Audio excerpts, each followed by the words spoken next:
Hello, good day. Me and my partner Geraldine Badajos tackle about our chosen topic, managing difficult behaviors in the classroom. To start with, abstract. The purpose of this article was to determine the type, prevalence, and the complex nature of student behavior problems and their impact on teaching and learning.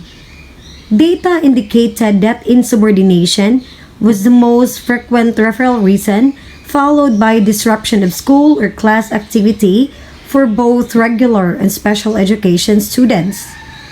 Referrals for use of violence and vulgar language were infrequent for both groups.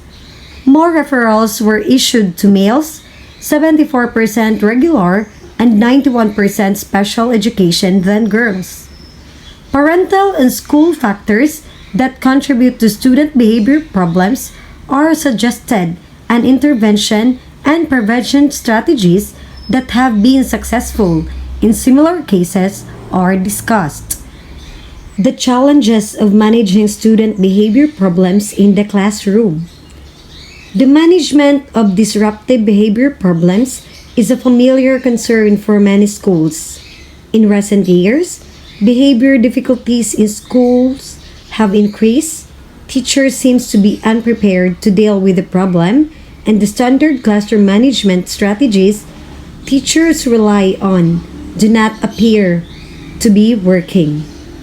According to CECP 1998, difficult student misbehaviors reported by teachers included violation of classroom rules, being truant from school, blaming others for problems, irresponsible behavior, and destruction of property.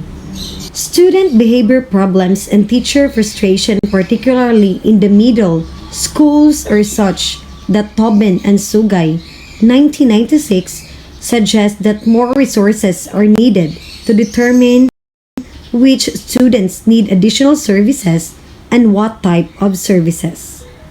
The primary purposes of this article were to determine the type and prevalence of student behavior problems in middle school and their impact on the teaching and learning environment, to discuss the complex contributing factors to student behavior problems, parent and teacher factors, and to suggest prevention and intervention strategies that have been successful in reducing behavior. Teacher training and classroom management.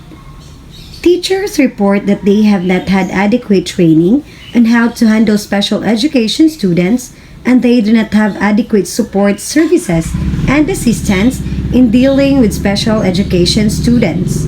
Traditionally, teachers have dealt with student behavior that interferes with classroom instruction by using various kinds of negative consequences like verbal reprimands, timeout, and suspension. Reactive approaches that follow inappropriate behavior, such as punishment, are not only time-consuming, but they fail to teach the student acceptable replacement behaviors and also may serve to reinforce the inappropriate behavior. These may exacerbate teachers' sense of inadequacy and frustration when dealing with difficult students. Parenting. Many students who demonstrate behavior difficulties come from home environments that lack positive parenting, support, and modeling. Reed and Patterson implicated parents in the development of non-compliance and aggressive behaviors and cognitions in their children. In addition to modeling and reinforcing such behaviors, parents failed to support prosocial behaviors and academic achievement. IDEA. Under IDEA, school districts must provide and pay for an appropriate education for every child with a disability regardless of cost. Inclusion of the special education population, primarily those with emotional or behavioral disorders, into the regular education classroom has added to teacher frustration. Marketing 1991 articulated, critics fear that special education students will not get enough attention in regular classes, that the handicapped students can be disrupted, and that regular classroom teachers are not trained to handle special children's needs. The proceeding highlight the complex nature of student behavior problems by discussing the role of teachers, parents, and school laws and practices. Okay, let's proceed to methods. So, in participants, the population from which the data was drawn consisted of all students enrolled at a Midwestern Middle School for one school year. So, the data was readily available because the primary investigator's role as an assistant principal was to manage data and deal with discipline management. So, the total enrollment was about 540 students in grade 6, 7, and 8. The participants were 449 regular and 91 special education students, and 26 of their teachers, 19 regular and 7 special education teachers and assistants. So, in procedure, a record review was completed on student referral for disciplinary action by the classroom teachers during one school year.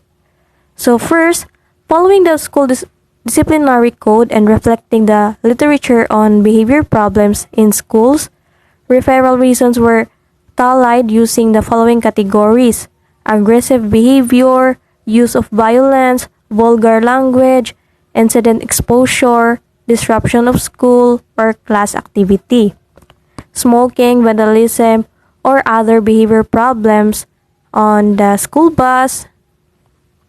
So, the results indicated were issued for regular education students for aggressive behavior, use of violence and fighting, and assault.